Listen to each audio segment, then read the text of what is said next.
If the Republican Party is smart, they need to frame this election as change versus more of the same. A majority of people in America want change. Kamala Harris is not it. She is more of the same disaster.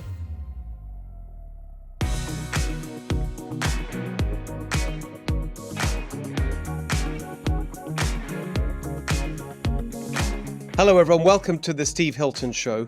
I don't know where to start today.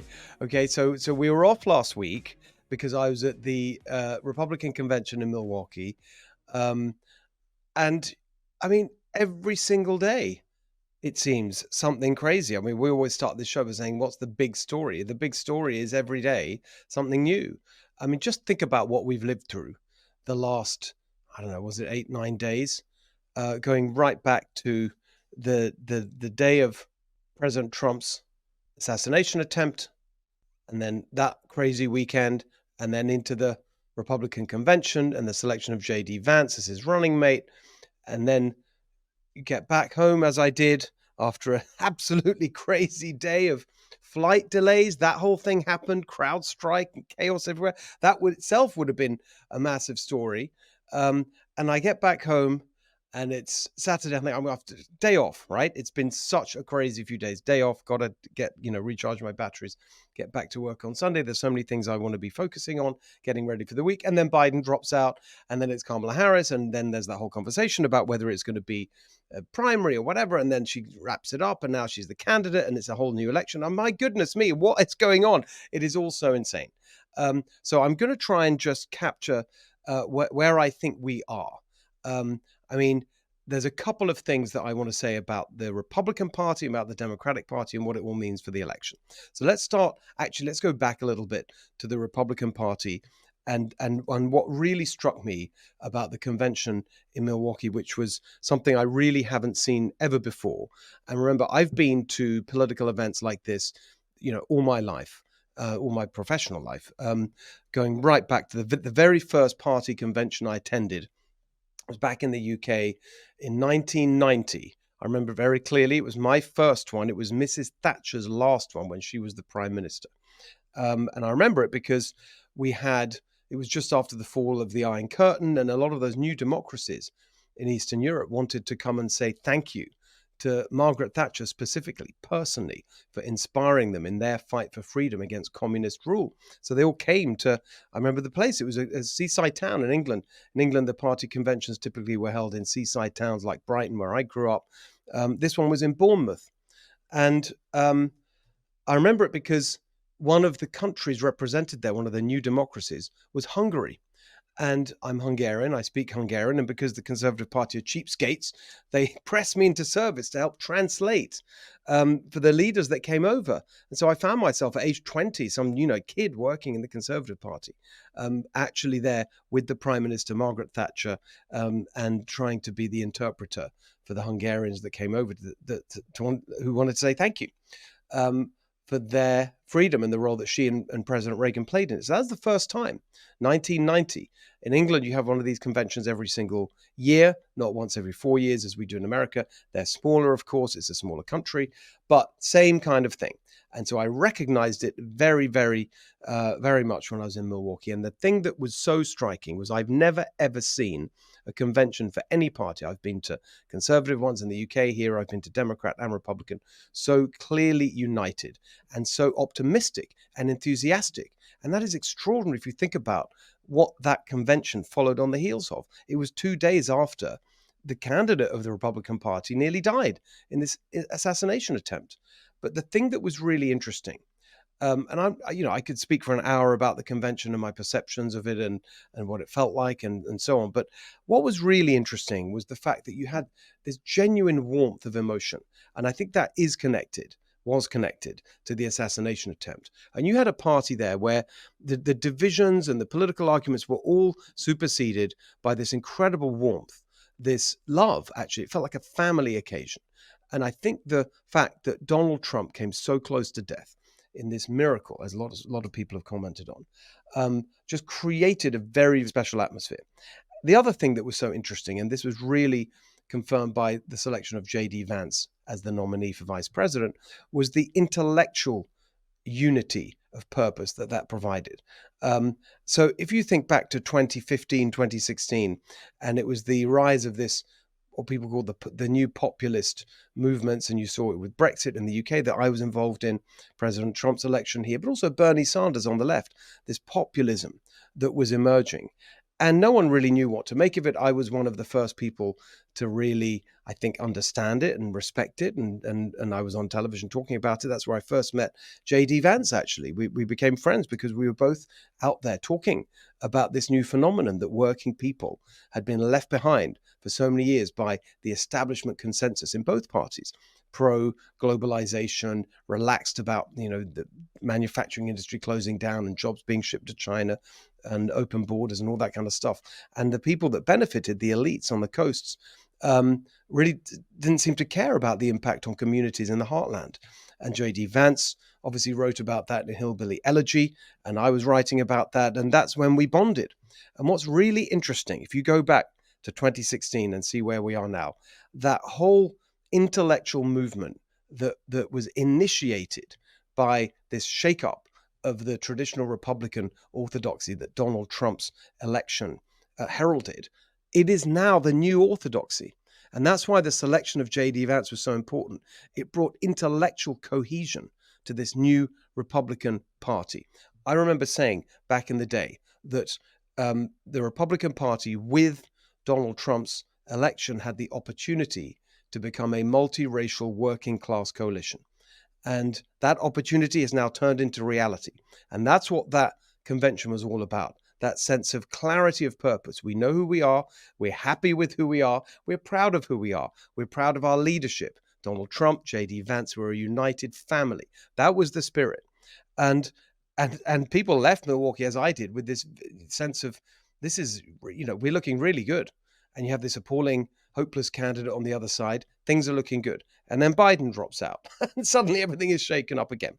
And so I just want to talk about where we are now with Kamala Harris, who's obviously been anointed as their candidate on the Democratic side, and what that means for the race. I think the thing that is very important not to underestimate, and people are very, you can be rude as you like about Kamala Harris, and that's fine. But the point is, she is an impressive person, right? She is a serious person. She's an impressive person. And when we think about how to look at the arguments that are going to play out in this election campaign that's now been completely reset, there's a couple of things to remember. First of all, you're going to see the media 100% behind Kamala Harris, just as they were in 2020 behind Joe Biden. The media are now absolutely part of the Democratic campaign in a way that they really weren't when Joe Biden was the nominee, because even they, by the end, could see what a disaster he was. And so that's all gone. And now you're back to, in a way, the normal state of affairs. Incredible bias from the media in favor of the Democratic candidate. That is very important. It's going to be a very important factor. Secondly, it's important to make arguments that are reasonable and believable about candidates. That's true of all candidates in all races. It's particularly true now, because the thing about Kamala Harris, and remember, I've spoken about this before. I've met her. I had dinner with her when we first moved here in 2012 to California. We have mutual friends. We had a dinner. She was then the state attorney general. And there are lots of things you can say about her record and so on. By the way, I liked her. She was good company. I thought she was a smart, impressive person. Personally, I liked her. As a politician, though, here's the fatal flaw. And this is where we have to zero in on why she would be such a disastrous president. It's not that she's left-wing or this or that. She's got a terrible record, whatever. You can talk about those things. The real problem with Kamala Harris is that actually she's just like Joe Biden. She is a machine politician who just goes along with whatever she thinks will help her politically. And that's why she's been all over the place on all of these different arguments. And at one point she was running around saying she's tough on crime and Kamala the cop and the nation's top cop in the nation's largest state. She used to put it that way. And then the next minute she's all, on her knees effectively for BLM and helping to bail out rioters and saying that we need to defund the police and reimagine the criminal justice system, all that kind of stuff. She's a panderer. She's a panderer to wherever she thinks the power lies. and what will help her in her political career. Exactly like Joe Biden, exactly like him. She's a machine politician without any bedrock of principle or belief or conviction. And that is really dangerous in a leader. Why? Because it means that you will be pushed around. You'll be pushed around by events. You'll be pushed around by pressure groups and organizations and the people who shout the loudest. And that's exactly what we've seen with Biden. Exactly what we've seen. You see it in foreign policy with the disaster in Afghanistan and Iran and all the chaos that that's unleashed around the world. That is because Joe Biden is weak and he caves to pressure. And that's what's happened. And we've got a much more dangerous world as a result of it. And because he's weak and caves to pressure, he caved here on domestic policy to the far left. And that's why you have open borders and all this ridiculous climate extremism and all the money being spent and handed out to left-wing causes, driving the inflation that we've seen. So the border chaos, the crime chaos, that's another example of pandering to the far left, the economic chaos, the foreign policy chaos. All of this stems from the fact that Biden was a weak machine politician who caved to pressure. She's exactly the same. That's exactly what you're going to get. And so the real story of this election is whether or not people think that Kamala Harris is the change that they clearly want, or whether the Republican Party and the Trump campaign will be able successfully to show the truth, which is that Kamala Harris is more of the same. More of the same party, obviously, but more importantly, more of the same kind of politician. Their weakness and pandering to the powers that drive the Democratic Party today, especially the far left, will lead to disaster. And that's the argument that needs to be made. And it's going to be a close election. It was close before. It felt like it was drifting further in the Republican Party's favor and Donald Trump's favor. It feels like that's come back again because you're going to have the media. You're going to have lots of excitement on the Democratic side. You're going to have all these groups that were really kind of holding back because they were so demoralized by Joe Biden, the younger people in the Democratic Party and so on. You're going to be energized. You see that already. That's an advantage. But remember, the election is not going to be won by a handful of young people on TikTok or in California or New York or whatever. It's going to be won in Michigan and Pennsylvania and Wisconsin and those swing states that are going to be so crucial. And as I've said, California Democrats typically do not do well when they run for president because they find it hard to connect with people in the heartland. We'll see how she does. But if the Republican Party is smart, they need to frame this election as change versus more of the same. A majority of people in America want change. Kamala Harris is not it. She is more of the same disaster. And if that argument prevails, despite the excitement that we're seeing in the Democratic Party right now, in the days after her coronation, she's still going to lose. So we just touched on it there, a big story that's been part of this historic sequence of events, the assassination attempt on Donald Trump. And of course, apart from the drama of that and the miracle of his survival and turning his ear to read the chart, he told the story in his convention speech. The big question everyone is asking is, how on earth did this happen? How did it happen? How could someone wander around, fly over the area with drones and wander around with a gun and be spotted by local police and flagged as suspicious and all that information conveyed to the Secret Service and then just allowed to lie there on a roof within, 120 yards? I mean, all the facts. And it's just unbelievable to people. But the part of this that I want to focus on is what it tells us about modern government and bureaucracy. So many people have commented on the specifics of the case. I'm not going to add to that. Dan Bongino, if you follow him, has been absolutely brilliant on all of the details here. He's been fantastic. I've learned so much from him about this. I want to make a broader point.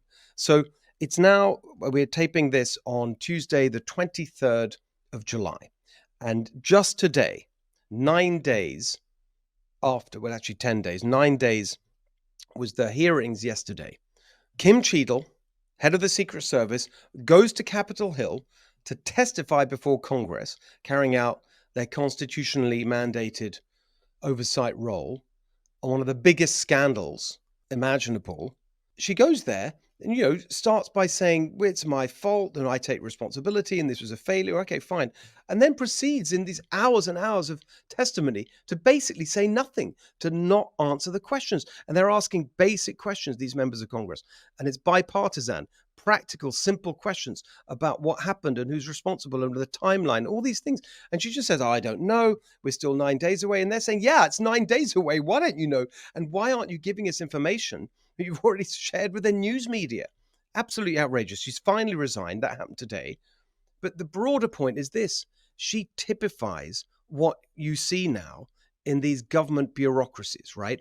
Just everything about her, that kind of stonewalling and the bureaucratic speak, this inhuman language they use to evade accountability, the kind of wishy-washy bullshit, frankly, the terminology, it's like it's written by AI or a computer or some corporate lawyer.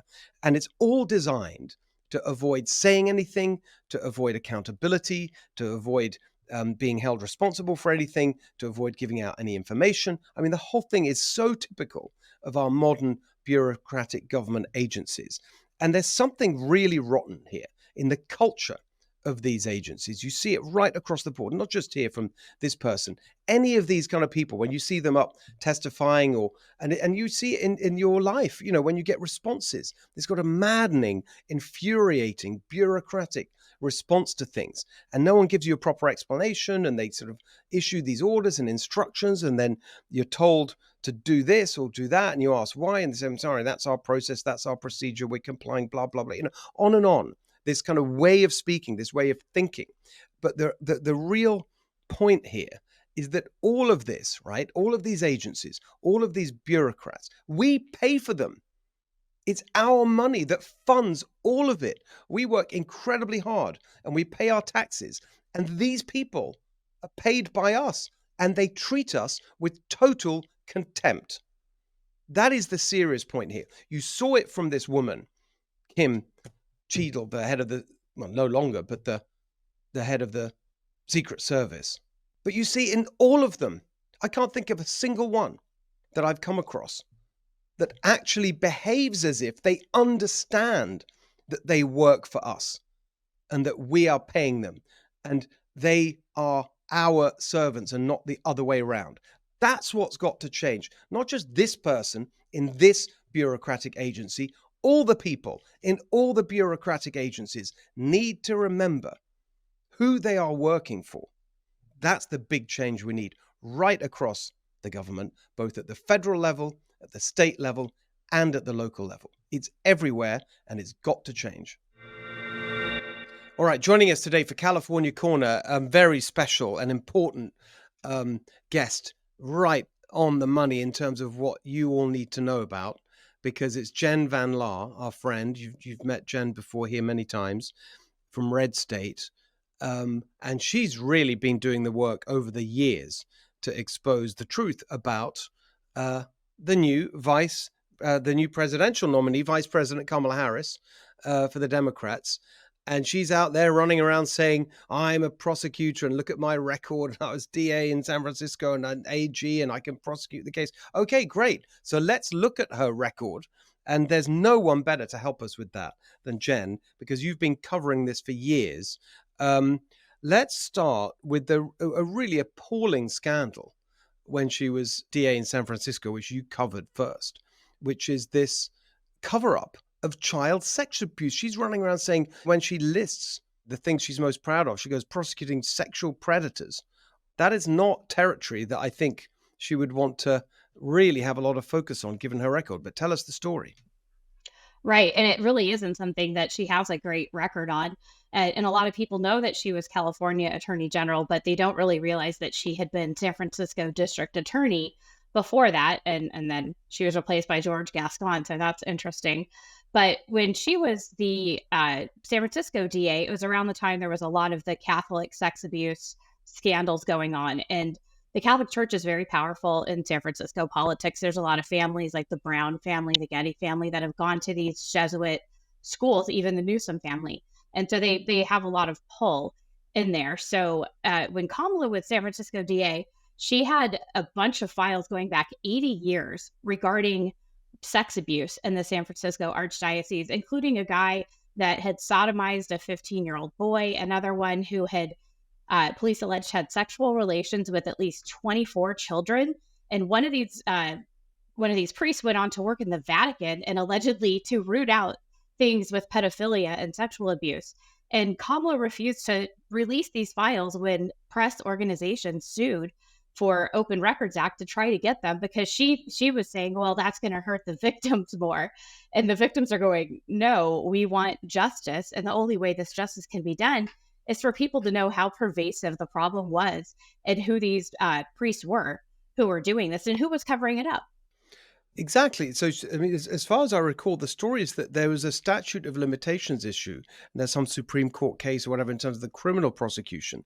And so the victims wanted to bring a civil suit, and they needed the evidence that she had. And so they were begging her for this. I've seen some of the video, and she said no. Right. And even her predecessor was saying, why there's no issue with you turning it over. There's not going to be any criminal actions, obviously, so it's not going to hurt them in that way. And plus, you're DA. Who cares if it hurts the criminals? and so that's why then the press organizations were also trying to jump in too. And when you have the San Francisco press saying that you're protecting criminals too much, I think that's like a huge sign that you've gone too far. I mean, what did she say anything? Has she said anything about this? Has she been pressed on this? She hasn't really been pressed on it because, when she ran for president, she got out so fast that a lot of these things never really came to light. And I had a list of things I was going to call her out for, and all of a sudden she was out of the race. So I kind of didn't really say anything about it. I wrote a little bit once she was named as the VP nominee, but we were more focused on Biden at that point. So a lot of this still needs to come out. And whenever she's pressed on things, what she said a lot of times, she'll say, oh, other people in my office said this, or other people in my office argued this. If it was a California DOJ brief, she'll say she didn't know that was what they were arguing. Like in the case of where she was using prisoners as basically slave labor. When she was confronted on that, she says, oh, I didn't realize that's what we were arguing. Well, then you're just a bad boss if you don't know what your people are arguing, So we really need to press her on this and get someone who's a dogged journalist in her face, making her own up to this. Exactly. Well, we have one right now in our face, which is you, Jen. I don't think she'll talk to me though. I know, but let's just go. So just before we leave this one, let's just kind of draw a line under this and say, there's no doubt about this, right? This is not some kind of allegation on this cover. It's basically a cover up of the child sex abuse scandal because she refused to hand over the information that would have enabled the victims to bring a civil suit. And it's the victims who've gone on record to complain about this. And the argument is that she was siding with the establishment there in San Francisco for her own political benefit. And so the deep point here is someone. So, okay, you can argue about this particular case. And I've said, I mean, it's the most evil crime imaginable. Child sex abuse is just sort of just so despicable. And in the face of something like this, to side with the perpetrator against the victim, which is what she's doing, is really revealing. So put aside the actual specifics of the case. What it tells you is that this person will do anything for her own ambition and climbing up the ladder. And in that sense, this is why I say the whole time, she's just like Joe Biden. Like a classic machine politician, doesn't believe in anything. It's just all about what works for her politically. And this particular case, when you've got such a heinous crime, is highly revealing that even in this case, she would put her own interests first before victims of child sex abuse. Right. So that's that one. Let's get to your other list, Jen. I'm gonna hear as much as we can get through. Okay. So another thing that she did as San Francisco DA, she's been ahead of the progressive curve on every terrible policy, including basically refusing to prosecute illegal aliens for things that she would prosecute American citizens for, and especially when they are responsible for killing American citizens. In a case that's particularly close to me because I'm friends with this family, the Rosenberg family, they had a son, Drew, who was living in San Francisco. They're from the Los Angeles area. Drew was up there trying to make his way as a young lawyer in law school and was riding his motorcycle on the streets of San Francisco. This Roberto Gallo from El Salvador, he is here illegally. He had overstayed his visa. He had already been pulled over for having an expired registration, for not having a license, different things like that. Kamala refused to impound cars of illegal aliens because she wanted them to be able to get around to their jobs. And so he was on the radar. He already had been pulled over a couple of times and also on suspicion of drunk driving. So then he was out driving drunk again when he turned right into Drew Rosenberg as Drew was on his motorcycle. The guy panics. He knows that he's probably killed this guy, runs over him, backs up, runs over him a couple of times while trying to get away, kills Drew. Kamala would never even turn over the toxicology reports to the victim's family. They ended up, the police charged the guy with vehicular manslaughter. Kamala's office just reduced that to a misdemeanor. The guy served 45 days, was never turned over to ICE. Yes, 45 days for killing someone, drunk driving. And Don Rosenberg has been trying to get Kamala's attention ever since then. She became AG right after that, and then senator, and she just refuses to even talk to him. That's an amazing story. I actually didn't know that. That story. I hadn't heard the specifics. I mean, that's why it's so important to have you on, because you know this stuff, Jen. You know, I think maybe years ago I read something, but like now she's in the spotlight. This needs to be known. I mean, that's outrageous. And how dare she get up there and say, I'm a tough prosecutor. 45 days for killing someone. That needs to be known. The whole country needs to know that. And that she's just unrepentant. She does not care about any of the victims. When your office doesn't even talk to victims, and on a different sexual abuse case of a physician who is a serial child molester and sexual assaulter, her office put out statements that seemingly blamed victims and just refused to even work with them. And so it's similar to Gascon. They don't care about the victims, they care about the criminals, and especially if they're illegal aliens. And that's who Kamala Harris is, and that's why she doesn't care about the border. So what's the physician one? I hadn't heard that as well. Tell us about that one. Well, I need to pull up more about it, but it's a very long-term one. The guy is actually dead now. There's prosecutorial misconduct in it. There was things where the victims, like I said, where they had been coming to her as AG even and like, help us with this. This came out of your San Francisco DA's office, and she just either refused or would turn it back on them and act like they were the problem. But I can bring you, we can do another episode and really bring that out with the details. And there's probably people who will love to go on the record going in detail about their stories and the things that Kamala did to re-victimize them. It's really interesting because there's this whole question about where she stands on crime. And clearly it's going to be a big part of her message. I mean, basically that is her message. Like, I was just watching her. I was on Fox earlier before we're taping this. And we watched a little bit of the speech and I had to react. And it was, so she does her thing about, I'm a prosecutor and I know Donald Trump's type and whatever. That's a little routine now she's doing. And outrageously, she's literally talking about sexual predators. Like, even though, despite what you've just laid out for us, she's going on about how she prosecutes sexual predators and so on. So that's her sort of main message. And then she goes into the positive message. There's nothing there. I mean, literally nothing. It's just unbelievable platitudes about people and the future and whatever. Rubbish, right? She's got no message. Right. So this prosecutor thing basically is what she's all about. And so we do need to dig into it. It's incredibly important. And the thing that's interesting to me is that it feels like she's been all over the place on this question. Again, because she doesn't have any underlying beliefs. It's just whatever's convenient for her politically. So there was a time when she would run around saying, I'm tough, like she is now. I'm the cop, Kamala, I'm the top cop in the biggest state, and I run the biggest department outside the Department of Justice, blah, blah, blah. On and on. I thought that cops were bad. I thought that the liberals wanted to reimagine criminal justice and defund the police. She did. So she's running around for a bit saying that. Then when she sees which way the wind's blowing and it's all kind of defund the police and reimagine all that stuff, then she's into that. And she's bailing out rioters in Minneapolis, one of whom went on to kill. And so then she's completely on the other side of that issue. And now she seems to be kind of, heading back to the being tough because she thinks that's what helps her politically. And the basic point is you can't trust her at all. But the record, it Right. sounds like what you're really saying is actually the record is weak and soft on crime. Except when it's her political opponents. She's done things like send DOJ to raid gun owners' homes, people who registered their guns the way they were supposed to once we started having in California these laws where you had to register certain types of guns that you'd made at home. Then they try to follow the law because they're law-abiding gun owners, and then she sends people to raid them.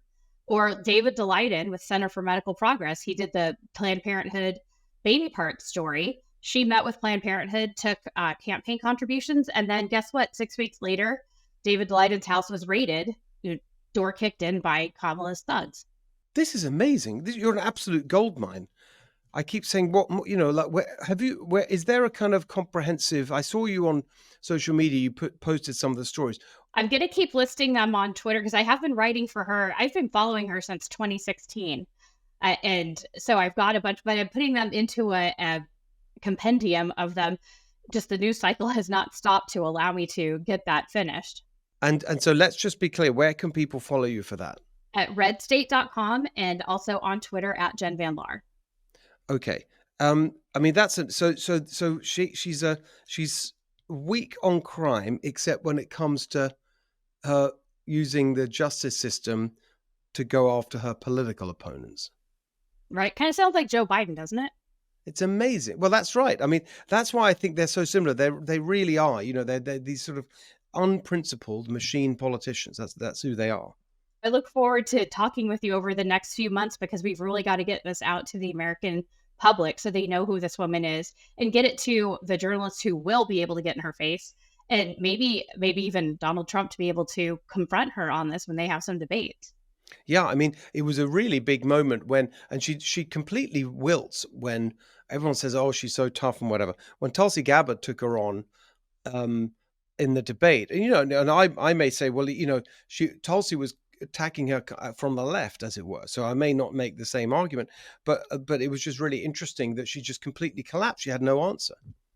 Well, and a lot of this stuff has been out there. You and I were at the same event with Tulsi in Los Angeles a few months ago. Yeah. You were helping interview her. And she said, I just went and Googled, and on the first few pages of Google results were all these things that no one talks about when it comes to Kamala.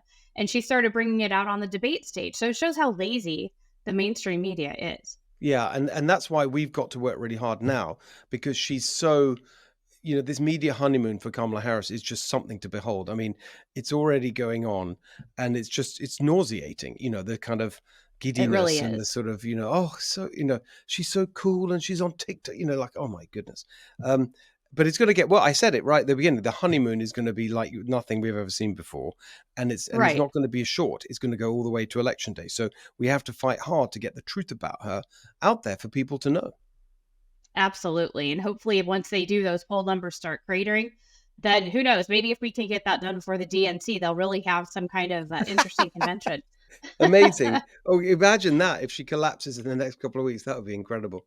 Right? Jen, thank you so much. Really, really appreciate you you. jumping on and joining us today. Jen Van Laar, redstate.com. Make sure you follow her on X and get all this information that is going to be coming our way. We really appreciate it. Thank you.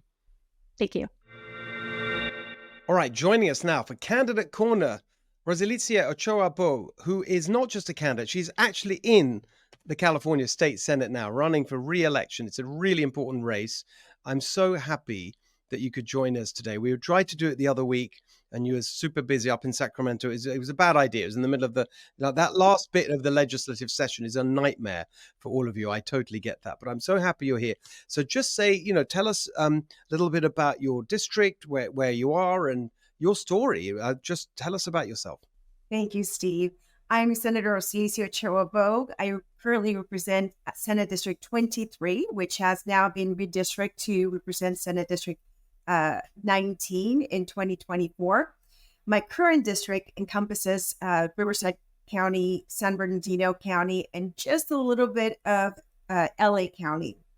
But my new district, let me just say, my current district, only 45% of my current district is in my new district. So we are currently working really hard to carry our message across in the new areas in Barstow, Apple Valley, Joshua Tree, 29 Palms. And we go all the way to the desert to India Wells, La Quinta, Rancho Mirage, Palm Springs, which is a new area for us in the district. So it's been great traveling into those communities and getting to know community members through service organizations, the Chamber of Commerce, and so forth, because those are the people that really are engaged in their community. So we're doing that right now, currently just expanding our reach to the new area. But I've worked really hard in my current district, and I'm very, very excited about the work that we have been able to accomplish, the building of the relationships and trust here in our district. I've had some goals that I wanted to accomplish, and I think we've been very, very effective in accomplishing those goals in our current district. It's a wonderful. I mean, I all those places. I mean, I don't know it well. Obviously, you do know it very well, but I've visited there and traveled around. It's a beautiful part of the state.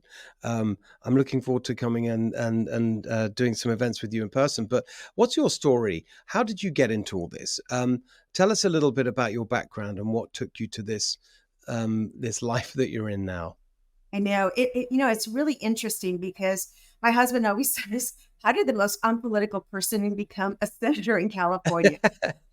But it's a good thing. I think it's a really good thing that I was not political and not really following a lot of politics growing up, because it hasn't made me a jaded person. And I'm an internally optimistic person. I really do believe that things can get better. And as I have focused in education, it really has made a huge difference in my current seat. So I am a daughter of immigrant parents. They arrived here in when my dad was 16. My mother, I eventually married my dad at the age of 18 and came to the U.S. I was born here. But a year later, after they were married and arrived here in the U.S. So I lived between Mexico and the U.S., coming back and forth with my parents. So the perspective that I have of embracing my heritage, my culture, which makes me conservative. I always say, I am, very proud of my heritage, but I'm incredibly grateful and very patriotic of this country and the opportunities that has, been given to all of our family members. But having grown up in California, seeing, especially when it comes to education, that has been my true focus in Sacramento's education. Seeing the differences between what is expected in California, what is expected in Mexico, really gave me a perspective as to what we're lacking and missing and the expectations here in California. So I've been working really diligently on that end, which takes me to how I became involved in this space.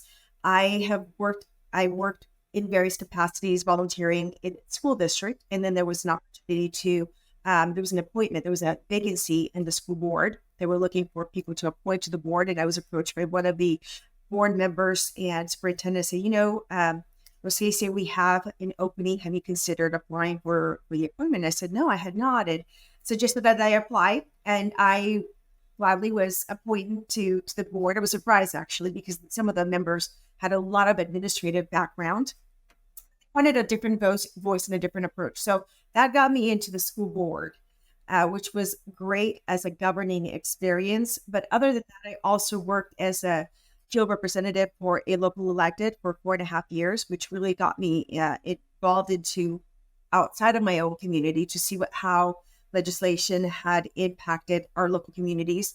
I also served in different capacities as a board member for the East Valley Association of Realtors, which also had a focus on the legislative side. So a lot of work went in outside in the perimeter of my experiences, but I wasn't personally political. I had never ran for office up until the Senate race. I was appointed to the board. I was going to be reappointed. I was reappointed to the board because nobody went against me. So it just kind of just happened organically. And I think when they were looking for a candidate that represented the area, because of the work I had done volunteering in the Chamber of Commerce, in the Board of Realtors, and the school board, my work as a field representative part-time, because I've been a realtor, but I did that part-time while still keeping my profession as a realtor.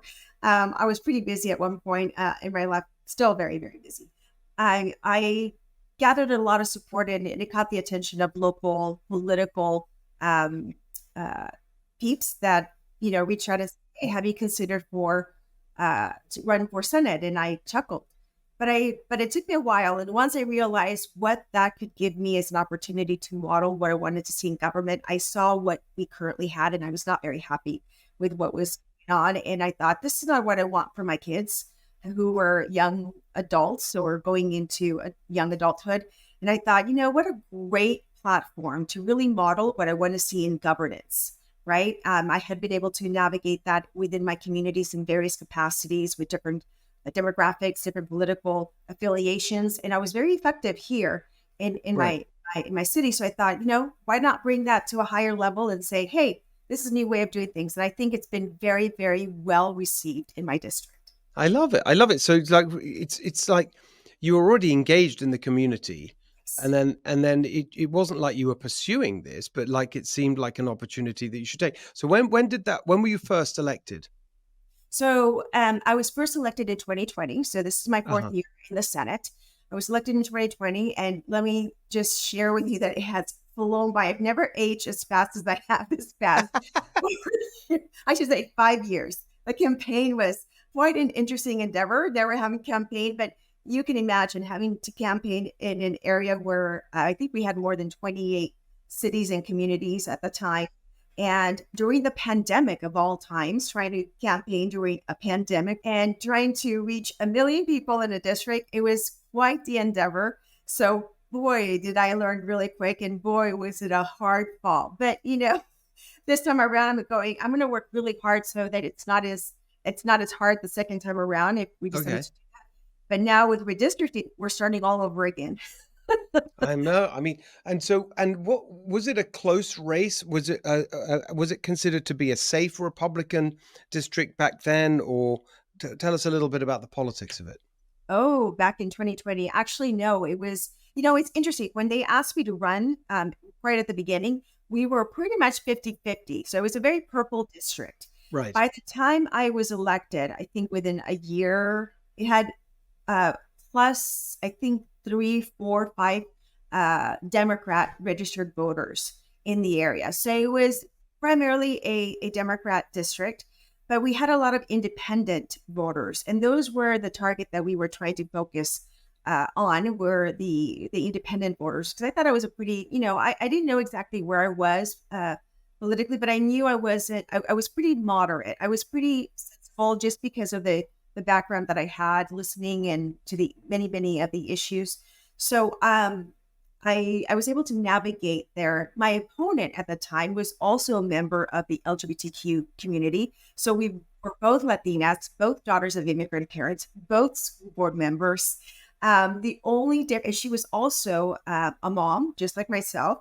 And it was really interesting because she was a member of the LGBTQ community, more on the progressive side, and I was definitely much more on the conservative side, which I always said, Latinos are very conservative in their values, in their perspective. So it was really very, very interesting at the time to see which one. And I know Sacramento took a lot of interest in the race to see who was going to make it, across the line. The progressive Latina, which literally we had everything the same except our political perspectives. Demographically, completely the same, except she was LGBTQ. I was a conservative.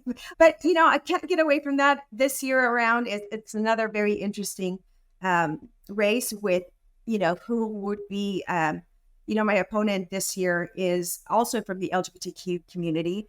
But this time she would be the first trans woman to be elected to the California State Senate. So Right. they're very, very, very interested in, carrying that, that milestone for the LGBTQ Right. So community. this is what I'm so interested in, because you're there, you're trying to persuade people to get out and vote for you.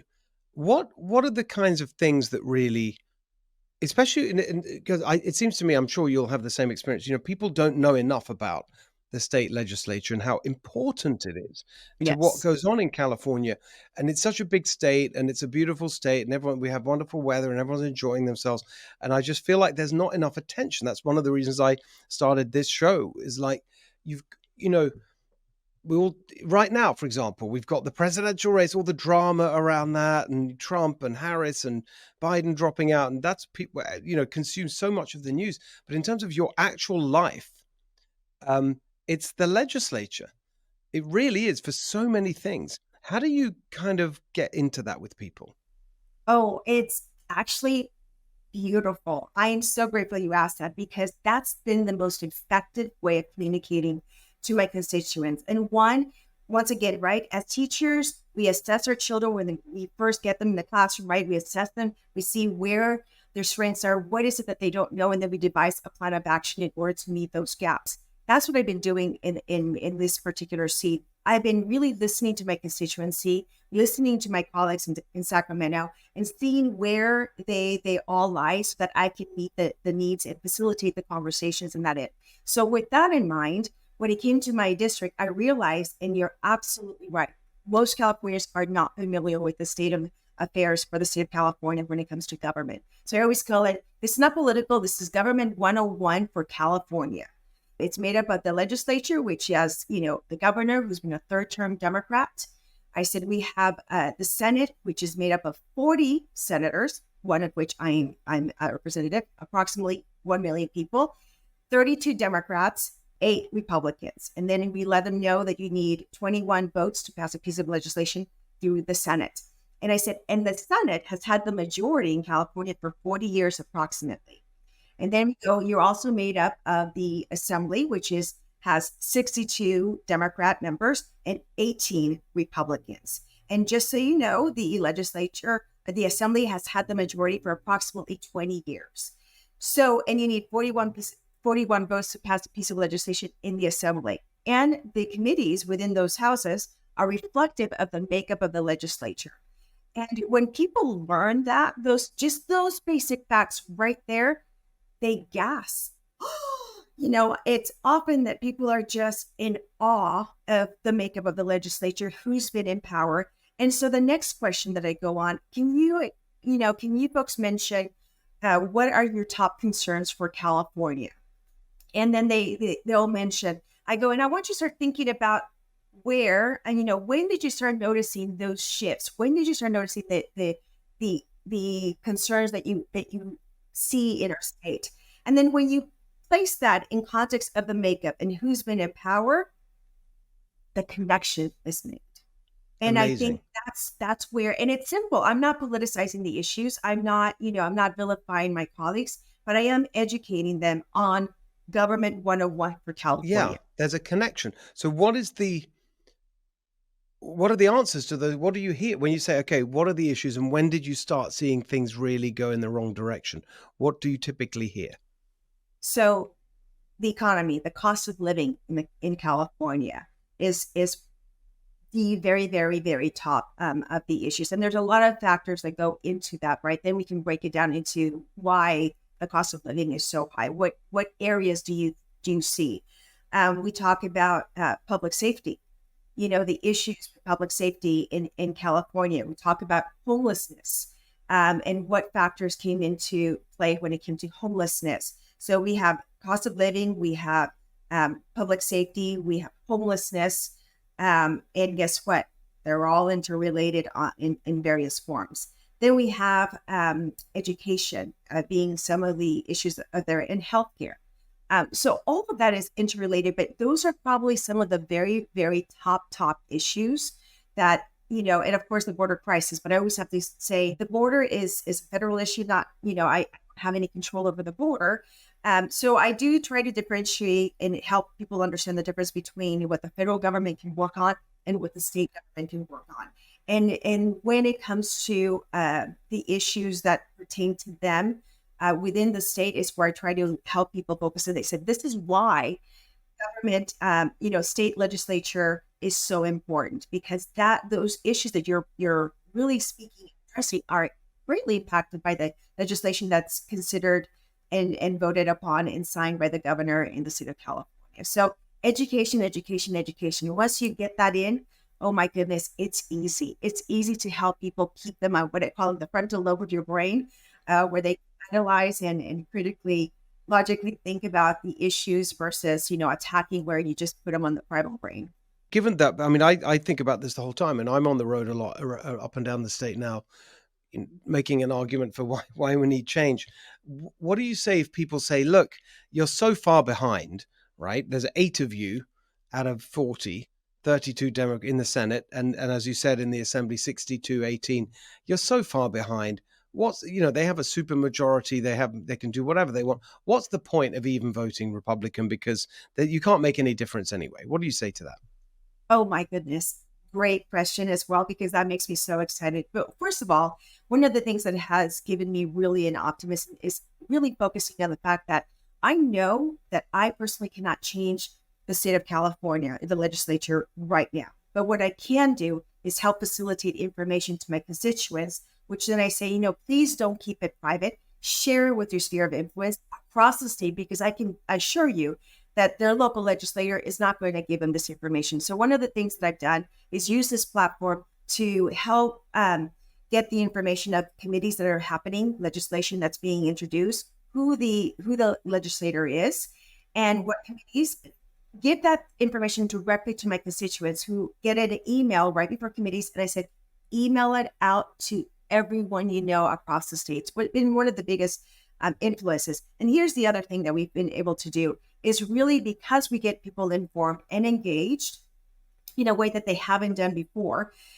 What happens then is that it catches the attention of other people. For instance, the Arabic community. I just did an interview who was not at all informed about the legislative process, but lo and behold, they heard of the information, came into contact, I had a little bit of a help there. But when it came to, learning about the issues in California, all of a sudden the Arabic community, was very, very interested in learning more about the legislature and the information. So our focus is really educating the public, which then puts pressure on the local electeds and getting engaged in the process. And that's where I think many Republicans and conservatives have not been engaged in, is exactly because they've been, so disillusioned about what's going on in California. They don't realize that their voice really has power, really, if they own it and engage in it. And that's what San Francisco has done beautifully. LA has done beautifully. UC Berkeley, Stanford, UCLA, they've engaged their students on really helping constituents understand the power of the voice, what the pressure feels like when they're, in Sacramento, putting being in front of the legislators, why legislators, the warm heart seat. But our job, I think, is most importantly is really facilitating what I call frontal lobe analysis of ideas. What does that mean? The biggest mistake that I think we've had, and I often, you'll hear me say this all the time, is the biggest counsel that was don't talk about politics and don't talk about religion, right? Two things you're not supposed to talk about. And I said, well, change that. Let's change the politics to maybe governance. What does governance look like? What do we have to do when it comes to governance? Because yes, we run with a label. That label lets people know what our philosophy is on governing. What is government supposed to look like?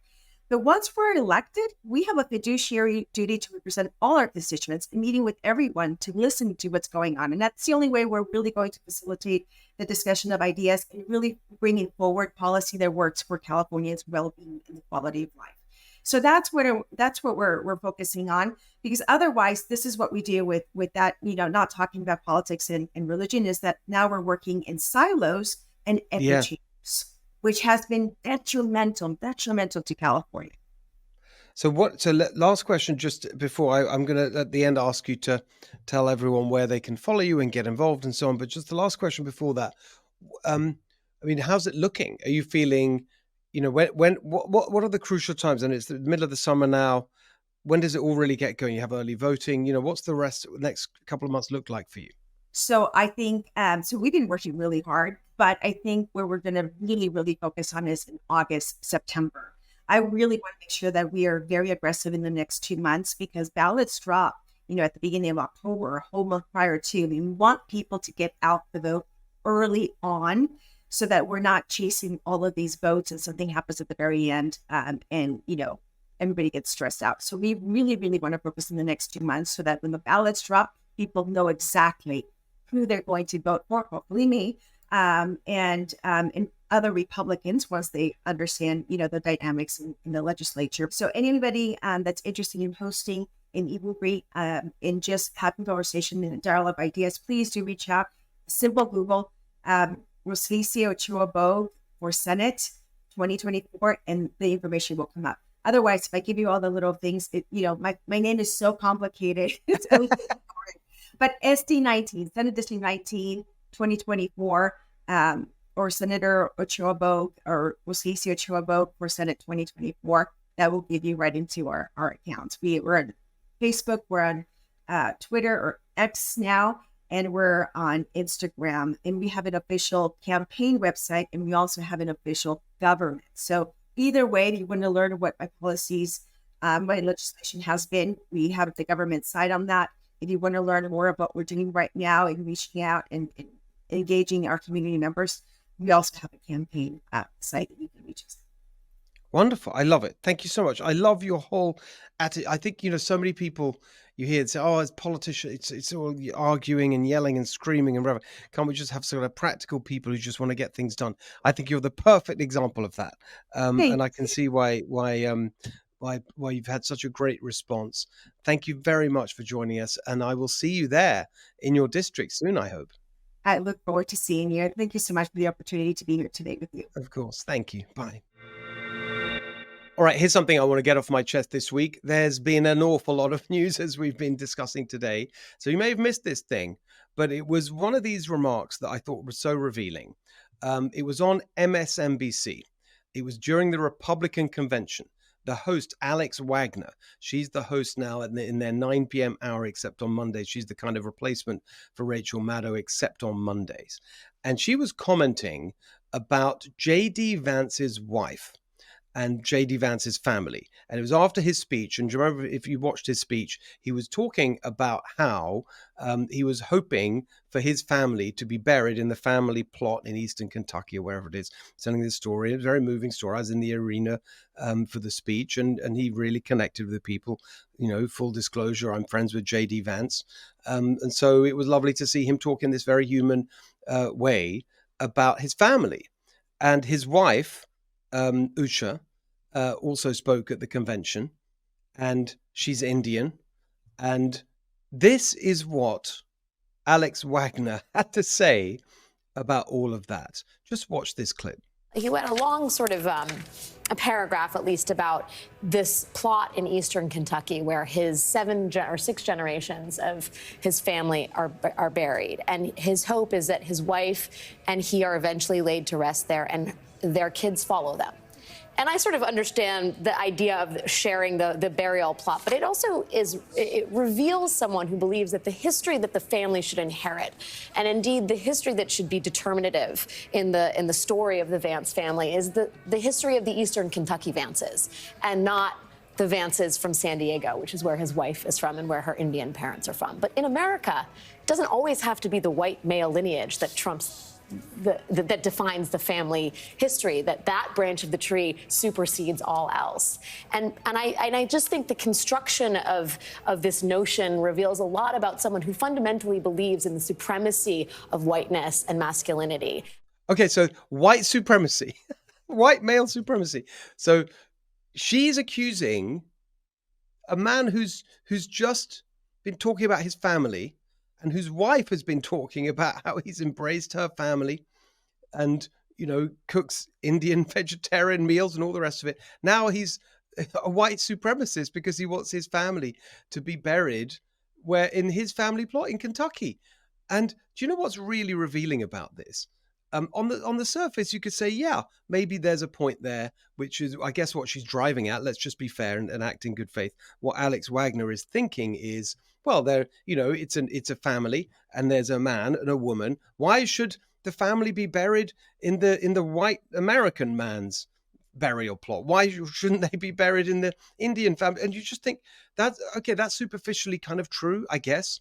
But what is so revealing about that is the assumptions on the part of Alex Wagner about JD Vance's wife. So what she's assuming is that Usha Vance, this incredibly impressive professional woman, they met at Yale Law School, and Alex Wagner, in the way she made these comments, is treating her like some meek little submissive Indian wife. Oh dear, she has to go along with the white man's plan for where they're all going to be buried and so on. And it just is so revealing that these people who claim that they're the great kind of, gender champions and racial justice champions, all the rest of it. Their attitude is actually the racist and sexist one, because it doesn't enter their head that actually maybe they've talked about it as a family and that it's just very happy for the kids the family to be buried there and all the rest of it. They've had this conversation and they love their life together.